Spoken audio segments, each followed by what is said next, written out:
And then it just falls to me to welcome Felix Weis, who's going to tell us how to get the most out of your data collection. It's okay, sound-wise? Cool. Okay. First, thank you very much to John and Becky for inviting me. I did a 6 years postdoc in England, and it's always a great, great pleasure to come back here. I am now for 2 years at EMBL Heidelberg, working on the cryo-EM facility together with Wim Hagen. And I will, during the next 20 minutes, telling you how we are running things and few developments on very particular cases in terms of data collection. First, we have 5 microscopes. So first, T12, Tech 12, Tech Polar, and Talos Arctica with autoloader. So Arctica has a Falcon 3 camera. We are using for green screening, sample optimization, and also to collect preliminary first data set. And we have, of course, 2 Titan cryos with exactly the same setup. It's a quantum K2 camera, faceplate, everything.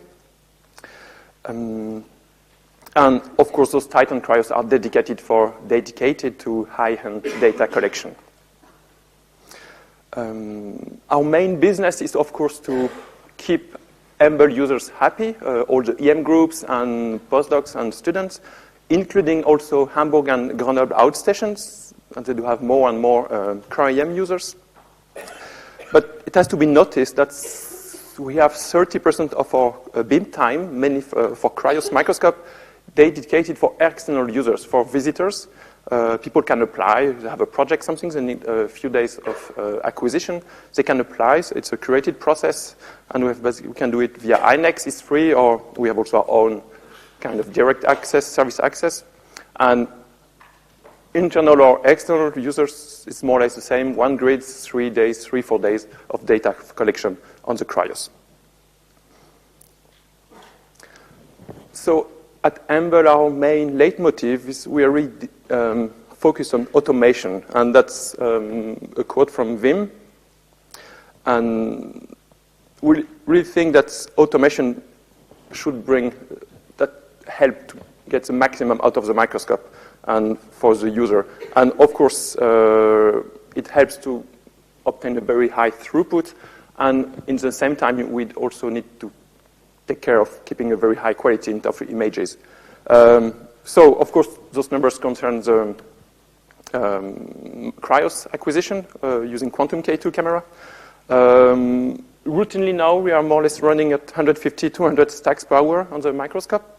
And we easily deliver data set from around 10,000 images to user.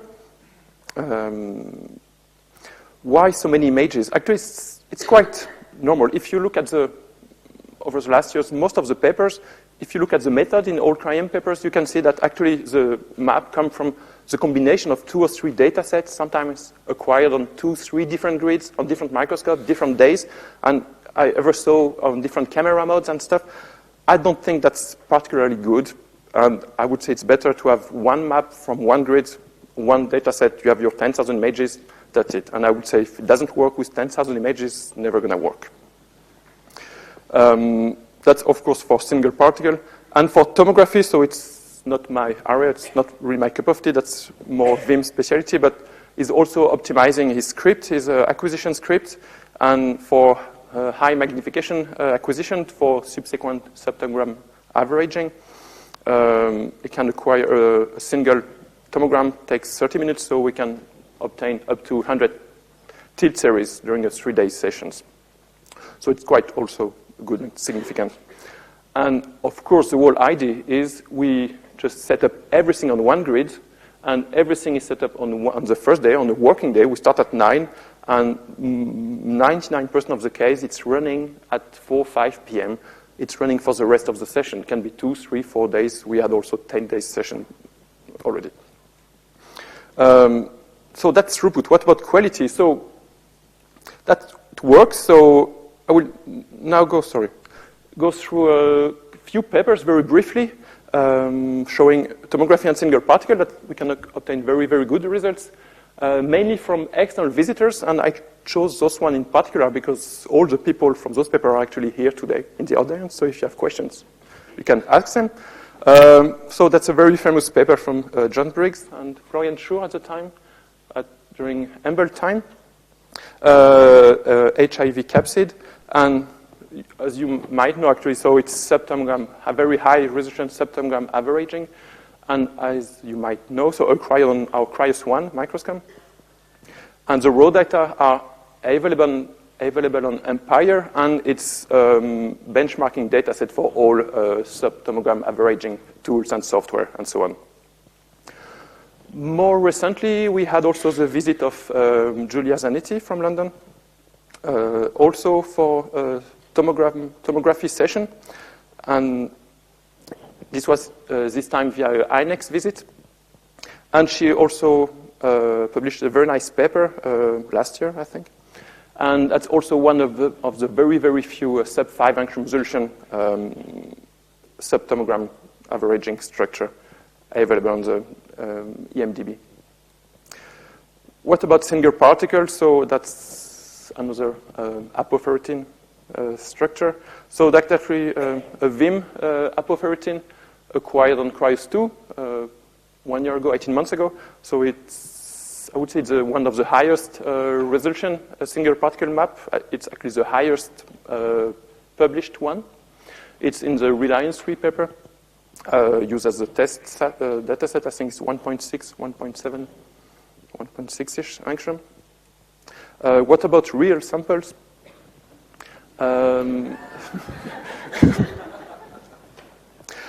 That's a very interesting one. So that's a visit from Wout, from Pete Gross' lab. He's here today as well. It's a very small membrane protein, 160 kilodalton. And when he applied, so it was also via INEX, his preliminary result was this one. So it's basically a complex. He had a apo form and a substrate bound form, and published. And when he applied that, he had the apo form at around 4-ish angstrom, done on his in-house Artica microscope. It was already at 4, and then he came. You can't confirm that, I think. He came with one grid. He just loaded in one grid from the substrate bound that was already screened on the Artica, and we loaded the single grid at 9, and I think at 12 it was running, and it ran for 4 days. So it was a very easy session. And the final resolution, I think, so on the Cryos data set was 3 angstroms, 3.1 angstrom. And it was an important session for us because it was a clear evidence that for us, that's how it should work. And during this time, we were actually setting up our own Talos Artica, and it was very clear that to optimize Cryos acquisition time, you should get something very nice already from a smaller microscope. And that's how we are running now. People are doing single particle on the Talos Artica. If they can get something nice around 5, 6, 7-ish angstrom from a grid, then they can take this grid to put on the Cryos. And then it runs. And so far, so good. It gave us very, very good results. So this one had a symmetry, but we had also very, very small stuff. C1 symmetry, no symmetry, so that's also a very small membrane protein, 110 kilodalton. No symmetry, and I guess the final resolution here, so it's from Vladimir Korkov, he's in Switzerland. It's 3 point something, and he even managed to get the cytosolic part domain at 3.13-ish angstrom resolution. So just released 5 days ago in Science. So how can we get there? So that's a nice trick. So both of our Cryos microscope are running in color illumination. So I won't go into details. That's pure optics, electron optics. But basically, it's optic tricks to get rid of the fringes. You know, on the Cryos, you have a beam and you have a lot of fringes, so you need to have a large beam so you don't see the actual fringes on your images. But using this trick, running in color illumination, you can actually get rid of the fringes, so as you can see here. So that's a normal mode, and that's with color illumination. And of course, it means you can have a very, very tight beam. And that's typical, so that's 70S E. coli ribosome on a quantifold R22 grid. on ice, and basically that's the size of your beam. It's a 600 nanometer beam, and it means you can have just a beam, just the size of your detector, and you can fit many, many pictures in one hole. That's 2-micron hole, 1 action pixel size, it's 9 shots per hole, and of course the more shots you can do per hole, the faster it gets. So I would say that's the main thing, so we can have a very nice throughput.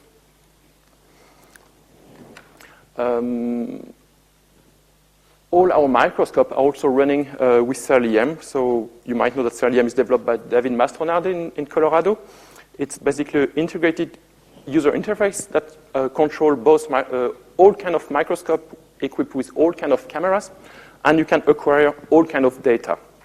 Tomography, on cellular tomography, high tomography, single particle, micro-ED, everything. It's really dedicated to automation. It runs with script, and we like it because it's free. There is a very good support from David. You have an idea, you have something, you just write him an email, 12 hours later it's fixed. There is a very good mailing list, and most of the scripts used by everyone are deposited in a repository, and it's very, very, very fast. So we already saw that a couple of times today, I think. That's the interface of cryo-EM. It looks quite complicated, but keep in mind, because it can do everything. So actually, when you're just running a single particle session, not going to use all the buttons and all the buttons, and the principle is always the same with all those softwares. So it's free. So just highlight a couple of tweets from Rado about and Jason Kelber about cryo-EM, just to insist on the fact it's good to have very, very good microscopes, but it's also very, very important to have very good softwares to run those microscopes. Because cryo-EM is, I mean, we can discuss about numbers, but let's say it might be 20, 30% faster compared to the microscope. It means if you can get 30% more data on your microscope compared to other software, it also means your microscope is 30% cheaper, okay? Because you can get more data with one microscope, so you can run more sessions a week. So sometimes investing a bit of more money to have better software can really save a lot of money. So it's a very, very important thing, and we're quite very happy with cryo-EM. So I'll just show that. So it's just a pipeline, so it's nothing new. I will just insist a bit on this part and just keep that in mind for later. So basically, we do grid map. On this grid map, we select squares of interest, and we do square maps, as all the other softwares do, and then we select points. And then when the stage moves to this point, of course, you never spot on the hole, okay? It's always slightly off, so you have this very important centering step, okay, to make sure the hole is then centered when you switch from the low mag of the square map to the high mag here.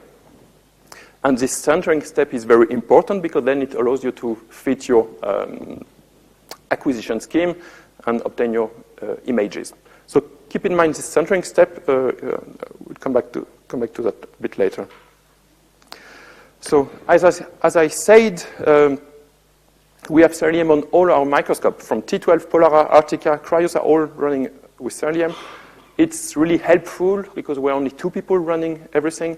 So we train our users on the T12, and when they can use cryo-EM with the T12, they can run, and they can use cryo-EM on all kinds of microscopes because you set up, you do green maps, you set up low-dose on T12 on Cryos, it's the same. Also, our policy in terms of training, we are not training user for microscopy, but we are training user to collect data. And it's a very important difference because it's then faster, easier for us.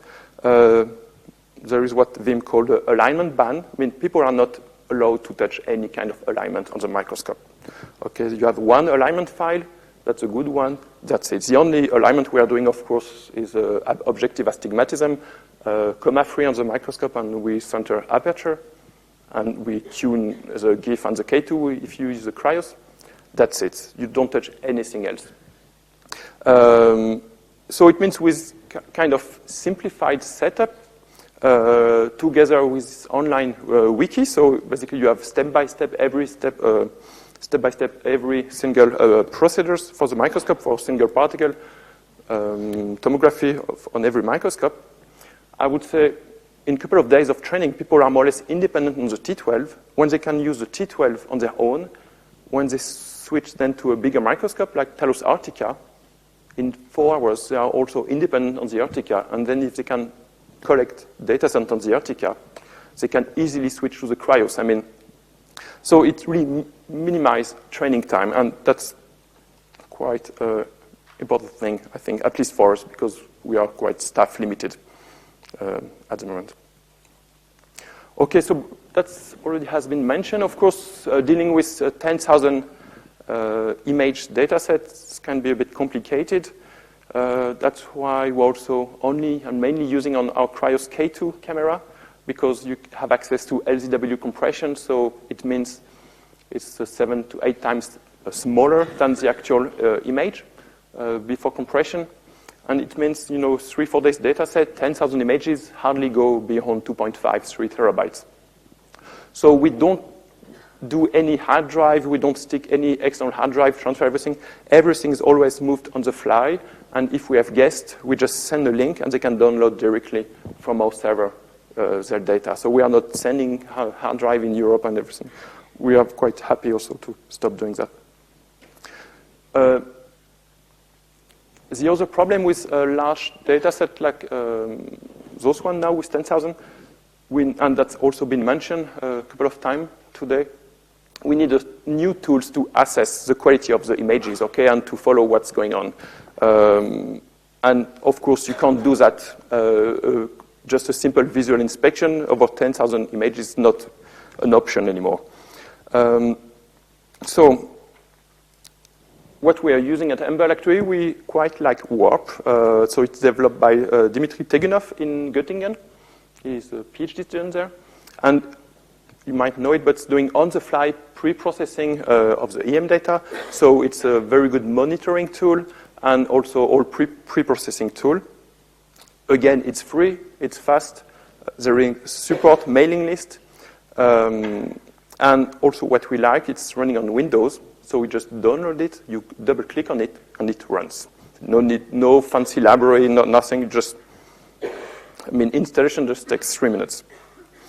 And I have to say, it looks quite fancy, and it does everything. Of course, it does gain correction, CTF, motion correction, dose weighting, particle picking without faceplate, and you have a very nice overview. So with a defocus range, so every single dot is actually an image. You have the throughput, the speed of acquisition. And the very good thing is you can already select your good and bad micrograph. You can just set up a threshold. Basically, you can easily get rid of all the outliers, defocus-wise, resolution-wise, and so on. And just export a micrograph list, so that's just a CF determination. And it has also a very, very powerful machine learning-based picking tool. And you can also actually export very easily either the coordinates or even actually the boxed extracted particles. And we mainly run in, for the cryos, we use it as a monitoring tool, and some people actually also use the coordinates. But for the Arctica, we are now setting up, because Arctica is mainly used for us as a screening tool to get very first impression of our 3D structure. We're actually setting up now a on-the-fly pre-processing and also processing and 3D reconstruction to have, for instance, every 2 hours, a map of what it's currently acquired on the Arctica. So we can very assessment tool running. Okay. Now, in the last part of my talk, I will focus on something we developed recently to overcome bad samples. So, of course, all the previous setup works very nice. When you have a round hole and a beautiful sample that's spread on the ice beautifully, you can take picture everywhere in the ice, you have samples. But sometimes you have bad samples, poor spreading, very low concentration, or sometimes you can't even use quantifier. You have still samples that prefer lacy grids, also non-regular grids. And basically before that, people were just, taking pictures by hand, but we want to get rid of that. It's too slow, too unreliable. So we have now a setup to bring automation for this kind of sample. of course, it's one picture per position, so the throughput is still 1,000 images per 24 hours, so it's reasonable. And the only limitation is your sample of interest, your object needs to be visible in the medium magnification map, on the square maps. And just to tell you, so actually it's what I'm going to show you is just a little part of a more general paper, gathering several tools from, so it's a paper from Martin Schraub, also working at EMBL on the electron microscopy core facility, together with Yannick Schwab and David Mastronarde. So that's actually a session done last year by Mary Clark, just before she left EMBL. So you see it's a lacy grid. You can't really see you will see on the next slide actually the sample. So it was a helical sample that you could actually see. So basically on this one you had basically 5 of 6 helices. And what it does, you can just add a point to where you want to take a picture, basically on the helix you see. And then there is a small script running. So the limitation, of course, if you pick up something here and then you move there and you take a high mag images, you will always be a bit off. Okay? So I told you you need a centering step to make sure that you're centered on your area of interest. So when you have a hole, it's easy. You just center the hole. In that case, you don't have a hole anymore to center.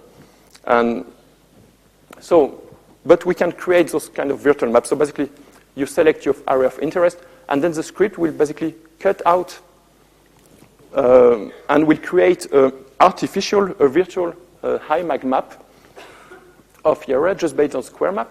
And see now it's a higher mag, but it doesn't exist. It's just a higher mag created from the low mag map. And here now you see your very small filament. So that's a very single particle.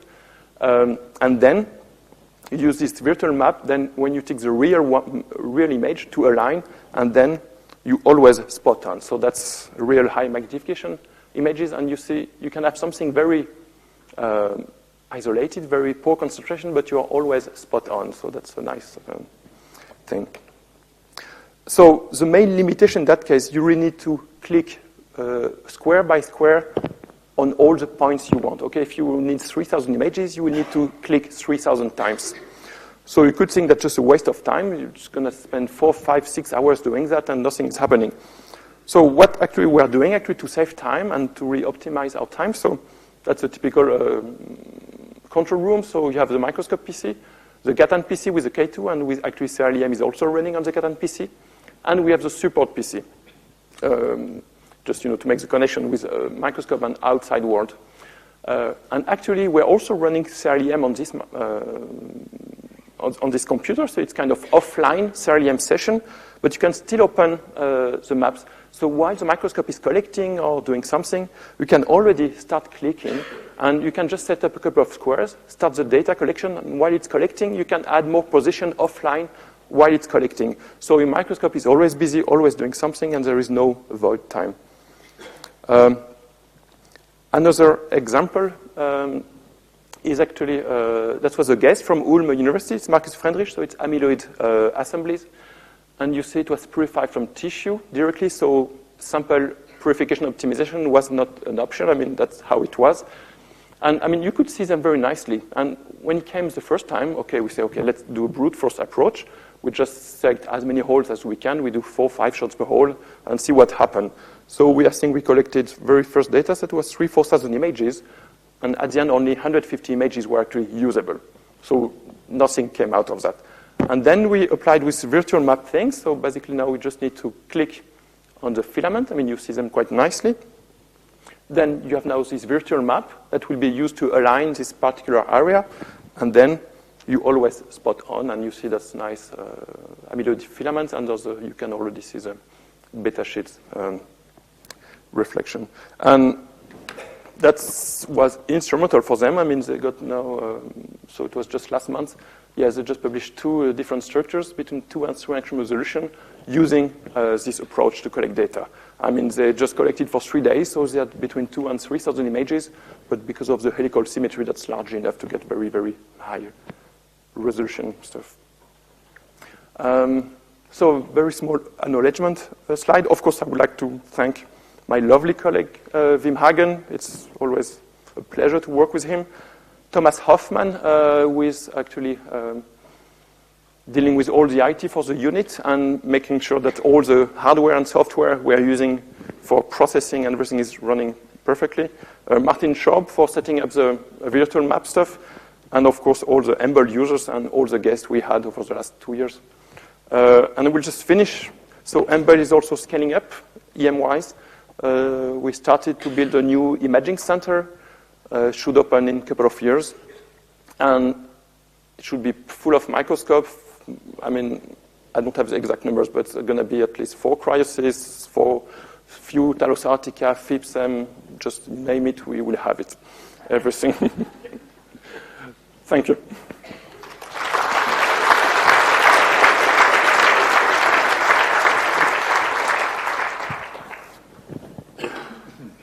Questions for Felix?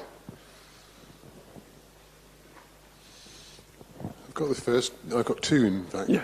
So is your ban on, or not ban, but is your preference for not shipping hard drives or having high-speed interconnects going to survive a K3 upgrade? Yes, so actually what we are using, it's, I don't know, how is it, Aspera software. It's a dedicated software to transfer high, big data set. I mean, normally with the K3, the size of the data set shouldn't be, I mean, no, maybe with super resolution it's going to be bigger. No, it should be fine. Yeah. It's going to be a monster. Yeah. I mean, I think up to 8 terabytes we can still use what we have, so it should be fine. And my second question was, have you pushed, how small an object can you physically find in your low resolution mag maps? So we did much smaller thing because the green map, actually, we're just using the lowest assay mode. So I think it's 2,000, 2,500. But for smaller object, we did map with a higher mag, a bit of more defocus. I mean, you can see ribosome, you can see viruses, you can see many things. So then you're shifting from picking on individual objects to areas where there's a good dispersion. Yeah, I mean, we had a session also with a sample, very small sample, but that could only behave well in lacy grids. So we also use that because he knew that he could recognize, depending on eye thickness, that's going to be a nice area. So just to make sure it was on a nice area. Yeah, one last question. Classifying your particles from warp, how do you export them? Yes. I mean, then particles are exported, and then depending on the users, we are using system, CryoSpark, Reliant, depends on the user. Yeah.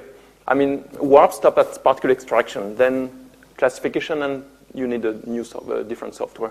But yeah, we are using routinely system, Reliant, and CryoSpark, and is that seamless, or is that a blocker to the automation? Yes, that's a plan. I think we probably use CryoSpark because I think that's the fastest at the moment. Yes, that's the plan. We're actually setting up a new server just attached to the dedicated for the Arctica, just to run CryoSpark in parallel. Thank you. Okay, in the interest of time, I think we'll move on and thank Felix again for a great talk.